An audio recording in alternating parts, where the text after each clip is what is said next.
شراب سے بچنے والے متقی لوگوں کا جنت میں داخلہ اور اعزاز و اکرام۔ متعقل بن سلیمان رحمۃ اللہ علیہ اللہ تعالیٰ کے اس قول کے بارے میں فرماتے ہیں، جس دن ہم متقیوں کو رحمان کی طرف مہمان بنا کر جمع کریں گے اور مجرموں کو دوزخ کی طرف پیاسا ہانکیں گے، اور فرمایا کہ اہل جنت کو بلایا جائے گا۔ جنت کے دروازے پر پہنچیں گے تو سامنے ایک درخت ہوگا جس کے نیچے سے دو چشمے جاری ہوں گے۔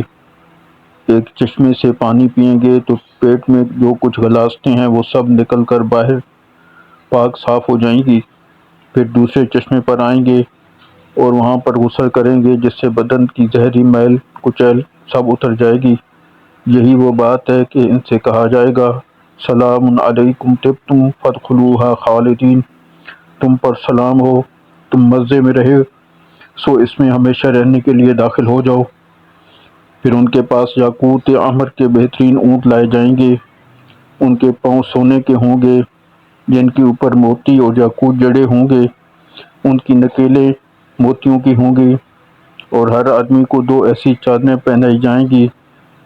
اگر ایک چادر بھی اہل دنیا پر ظاہر کر دی جائے تو دنیا بھر کو منور کر دے، اور ہر ایک کے ساتھ محافظ فرشتے ہوں گے جو جنت کے ٹھکانوں کی طرف ان کی رہنمائی کریں گے۔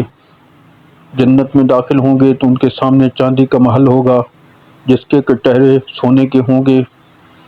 وہاں پہنچیں گے تو بہت سے خادم ان کا استقبال کریں گے جو بکھرے موتیوں کی طرح ہوں گے۔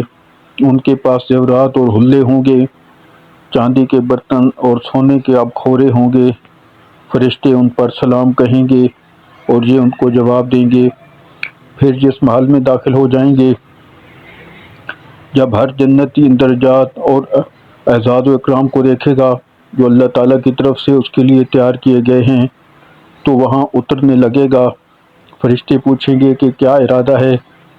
کہے گا کہ اللہ تعالیٰ کے اعزاز و اکرام کی جگہ میں اترنا چاہتا ہوں۔ وہ کہیں گے کہ آگے چلو، تمہارے لیے اس سے بہتر مقام ہے۔ چنانچہ وہ آگے بڑھے گا تو اس کے سامنے ایک سونے کا محل آئے گا جس کے کٹہرے موتیوں کے ہوں گے۔ یہ اس کے قریب پہنچے گا تو خدام اس کا استقبال کریں گے جو بکھرے ہوئے موتیوں کی طرح ہوں گے۔ ان کے پاس چاندی کے برتن، سونے کے آبخورے ہوں گے۔ وہ اسے سلام کہیں گے، یہ ان کو جواب دے گا۔ وہاں پر اترنے کا ارادہ کرے گا تو فرشتے کہیں گے کہ آگے چل، تیرے لیے اس سے افضل جگہ ہے۔ چنانچہ وہ آگے بڑھے گا تو اس کے سامنے سرخ یاقوت کا محل ہوگا، اتنا صاف شفاف کہ اس کا اندرونی حصہ باہر ہی سے دکھائی دے گا۔ یہ قریب جائے گا تو خدام جہاں بھی اس کا استقبال کریں گے جیسا کہ پہلے 2 مرتبہ ہوا۔ وہ اس پر سلام کہیں گے، یہ ان کو سلام کا جواب دے گا، اور محل میں داخل ہوگا تو حور عین اس کا استقبال کرے گی جس پر 70 جوڑے ہوں گے، کوئی ایک دوسرے کے مشابہ نہ ہوگا۔ اس کی مہک 100 سال کی مسافت سے پائی جائے گی۔ یہ جنتی جب اس کے چہرے کی طرف دیکھے گا تو اتنا صاف شفاف ہوگا کہ اس کا اپنا چہرہ اس میں دکھائی دے گا۔ اس کے سینے کی طرف دیکھے گا تو اس کا دل و جگر اندر سے دکھائی دے گا۔ ہڈیاں اور کھال ایسی شفاف اور لطیف ہوں گی کہ پنڈلی کا گودا دکھائی دے گا۔